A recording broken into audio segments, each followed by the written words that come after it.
ခေါင်းထဲမှာအမိုက်တွေထက်အဲ့ဒီအမိုက်တွေနဲ့ပူလောင်နေတယ်ဆိုလို့ရှိရင်ခေါင်းအေးမထားနိုင်တော့ချောခေါင်းအေးဆိုလို့ရေစွတ်တာမျိုးမလုပ်လိမ့်နဲ့နော်အေးပတ်တော့မယ်ခေါင်းအေးထားဆိုတာအပူတွေအတွေးမတွေးနဲ့အရှုပ်တွေမထက်နဲ့မြူနီစပယ်အမိုက်ပုံကြီးမဖြစ်စေနဲ့ကိုယ်အုံနောက်ထဲမှာကြည်လင်အေးမြပြီးတော့တန်မိုးရှိတဲ့အရာတွေသာခေါင်းနဲ့ထည့်အလို့မို့ဆိုရင်အမိုက်ပုံကြီးဖြစ်သွားလိမ့်မယ်အဲ့ဒါတွေမထက်နဲ့ဝုန်းကိုတော့ချောင်းချောင်းထားခြေထောက်ကိုတော့နှွေးလေးထားလို့ပြောချတယ်ပေါ့နော်ခြေထောက်နှွေးခေါင်းအေးဝန်းချောင်းချောင်းလူဘဝမှာတော့အဲ့ဒါကြီးပွားတိုးတက်ခြင်းအကြောင်းတွေပဲကျမ်းမာပြီးတော့ကြီးပွားတိုးတက်တဲ့အကြောင်းအဲ့ဒါကြောင့်ဘဝမှာစာရင်နောဆိုတာဆင်ញင်သုံးသက်တတ်ရမယ်ကိုယ့်အခြေအနေကိုကိုယ်ဆင်ញင်သုံးသက်တတ်ရမယ်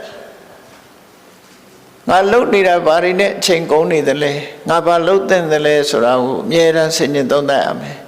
ဒီတဲ့အစင်းမြင်လို့နိဗ္ဗာန်ရချင်တယ်ဆိုလို့ရှိရင်တော့ဘယ်အရာမှမမြဲဘူးဆိုတာကိုသိရမယ်ဆင်ញင်နဲ့မမြဲဘူးလို့သိခြင်းဟာဘာအကျိုးရှိလဲလို့မေးကြည့်တွေ့တာမှုတွေကိုရှော့ချလို့ရတာလူတွေဟာတွေ့တာမှုဆွဲမဲ့မှုတွေပေါ်မှာတွေ့တာမှုဆွဲမဲ့မှုကိုအကြောင်းပြုပြီးတော့တွေ့တာတဲ့အရာအတွက်လှုပ်ချံလုံးမိသွားတတ်တယ်ပေါ့မကောင်းတာတွေလုံးမိသွားတယ်လုံးမိသွားလို့ဆိုးကျိုးတွေနဲ့တွေ့တတ်တယ်ဒါကြောင့်မို့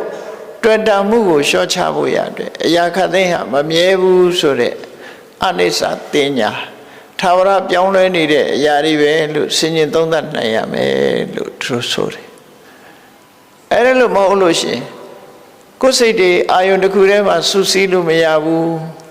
တမာရီမရှိလို့စိတ်တွေဟာလွင့်ပြန်နေတဲ့တည်ငြိမ်မှုမရဘူးဆိုရင်တမာရီချင်းစင်နေတဲ့ကိုယ်စိတ်လေးကိုငြိမ်အောင်အာယုန်တစ်ခုထဲမှာစူးစိုက်လို့ရအောင်လို့ကိုယ်ဘာလုပ်နေသလဲအဲ့ဒီဘာလုပ်နေသလဲဆိုတဲ့အချက်ပေါ်မှာကိုယ်စိတ်လေးတည်ငြိမ်အောင်ထားနိုင်ဖို့ကြိုးစားအဲ့ဒီနှစ်ခုကိုစာယီနောလို့ပြောတာကမ္မထာအထုတ်ပြီဆိုလို့ရှိရင်ကတော့သမထကျင့်စဉ်ကိုလည်းစာယီနောဝိပဿနာတရားအထုတ်တာလည်းစာယီနောပဲသဘာဝကိုအတိမှန်ဆင်ញင်သုံးသပ်တယ်အဲ့ဒါတမာရီနဲ့ပညာတိုးတက်အောင်ကြိုးစားခြင်း